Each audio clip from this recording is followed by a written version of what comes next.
വളരെ നിർണായകമായ മറ്റൊരു വാർത്തയിലേക്ക് പോവുകയാണ്. നിർണായക നീക്കവുമായി ഖത്തർ. ദോഹയിൽ അറബ് ഇസ്ലാമിക് അടിയന്തര ഉച്ചകോടി നടത്താൻ തീരുമാനം. ഇസ്രയേലിന് മറുപടി നൽകാനാണ് അടിയന്തര ഉച്ചകോടി എന്നാണ് പുറത്തുവരുന്ന വിവരങ്ങൾ. അഖില CP കൂടുതൽ വിശദാംശങ്ങൾ പങ്കുവയ്ക്കും. അഖില, ഈ നീക്കം എങ്ങനെയാണ്? ഇസ്രയേലിന് മറുപടി നൽകാനുള്ള അടിയന്തര ഉച്ചകോടി എന്ന് പറയുമ്പോൾ ഇത് എങ്ങോട്ടേക്കുള്ള പൂക്കാണ്? എന്താണ് ഇപ്പോൾ കിട്ടുന്ന വിവരങ്ങൾ? സംഗീത, അതെ, വളരെ നിർണായകമായ ഉച്ചകോടിയാണ് നടക്കാനിരിക്കുന്നത്. ഞായർ തിങ്കൾ ദിവസങ്ങളിലാണ് ഈ അറബ് ഇസ്ലാമിക് ഉച്ചകോടി നടക്കുക.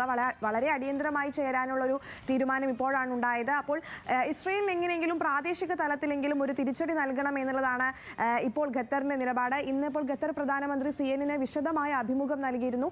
അതിൽ ഈ ഇസ്രയേലിന് തിരിച്ചടി നൽകുന്നതുമായി ബന്ധപ്പെട്ട് ഇനി പുനർസ്വീകരിക്കേണ്ട നടപടികൾ എന്തൊക്കെയാണ്, ഏതൊക്കെ നിലപാടുകളാണ് ഇനി സ്വീകരിക്കേണ്ടത് എന്നുള്ള കാര്യങ്ങളെല്ലാം ഈ CNN നൽകിയ അഭിമുഖത്തിൽ വ്യക്തമാക്കുന്നുണ്ട്.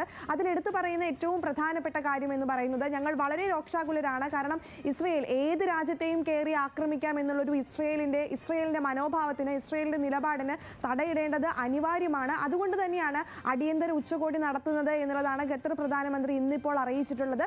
അതിന്റെ ഭാഗമായി ഈ അറബ് ഇസ്ലാമിക് മറ്റ് നേതാക്കളുമൊക്കെയായി ഇതിന്റെ ചർച്ചകൾ ഉണ്ടാകും എന്നുള്ളതാണ്. ഞായറും തിങ്കളുമായിട്ടാണ് ഉച്ചകോടി നടത്തുക എന്നുള്ളതാണ് ഏറ്റവും ശ്രദ്ധേയമായ കാര്യം. അപ്പോൾ ആക്രമണം കഴിഞ്ഞ് 2 ദിവസത്തിനുള്ളിലാണ് ഇത്തരത്തിലുള്ള പ്രഖ്യാപനങ്ങളൊക്കെ വരുന്നത്. അപ്പോൾ ഇസ്രയേലിന് ഇനി ഇതുമായി ബന്ധപ്പെട്ട് ഈ ഗാസ അധിനിവേശം, ഇസ്രയേൽ ഗാസ യുദ്ധം തുടങ്ങിയതിനു ശേഷം പല ചർച്ചകളും അറബ് ഇസ്ലാമിക് നേതാക്കളുടെ നേതൃത്വത്തിലൊക്കെ നടന്നിരുന്നു. പക്ഷെ അന്നൊന്നും വലിയ രീതിയിലുള്ള മാറ്റങ്ങൾ ഉണ്ടാക്കാൻ, വലിയ രീതിയിലുള്ള പ്രഖ്യാപനങ്ങളോ ഈ വെടിനിർത്തലുമായി ബന്ധപ്പെട്ടിട്ട് ഏതെങ്കിലും തരത്തിലുള്ള മാറ്റങ്ങൾ ഉണ്ടാക്കാനൊന്നും ചർച്ചകൾക്ക് കഴിഞ്ഞിരുന്നില്ല.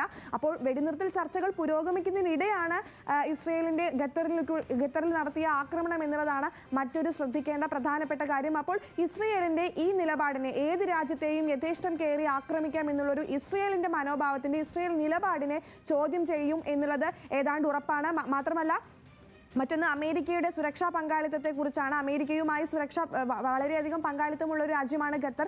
അപ്പോൾ ഇനി ഈ സുരക്ഷാ പങ്കാളിത്തം എങ്ങനെയായിരിക്കും എന്നുള്ളതിലും ചർച്ചകൾ വരും. കാരണം അമേരിക്കയുടെ സുരക്ഷാ ഉറപ്പിൽ വിശ്വസിച്ചിരുന്ന ഒരു രാജ്യമായിരുന്നു ഖത്തർ. ആ വിശ്വാസത്തിനിടയിലാണ് ഇസ്രയേൽ കയറി ആക്രമിക്കുന്നത്. അപ്പോൾ ഈ അമേരിക്കയുടെ വിശ്വാസ്യതയുമായി ബന്ധപ്പെട്ടിട്ടുള്ള ചർച്ചകളും ഈ ഉച്ചകോടിയിൽ ചർച്ചയാകും എന്നുള്ളത് തന്നെയാണ് നമ്മൾ കരുതുന്നത്. മാത്രമല്ല, ഇനി വരാനിരിക്കുന്ന ഈ ഉച്ചകോടിയിൽ ഇനി ഏതെങ്കിലും തരത്തിലുള്ള പ്രഖ്യാപനങ്ങൾ ഉണ്ടാകുമോ എന്നുള്ളതിലും നമ്മൾ കാത്തിരുന്ന് കാണണം. ഈ ബന്ദികളുടെ കാര്യത്തിൽ ഇപ്പോൾ ഇസ്രയേലിലെ പല ബന്ദികളും ഹമാസിന്റെ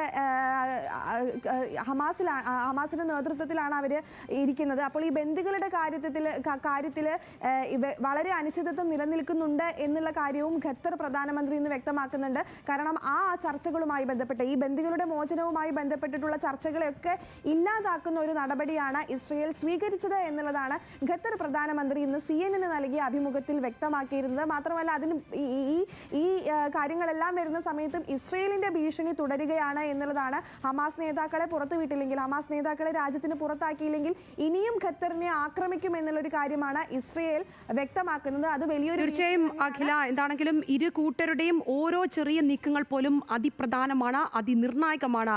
ആ സൂചനകളാണ് ഖത്തറിൽ നിന്നും ഇപ്പോൾ വരുന്നത്. അഖില CP ആണ് വിവരങ്ങൾ പങ്കുവച്ചത്.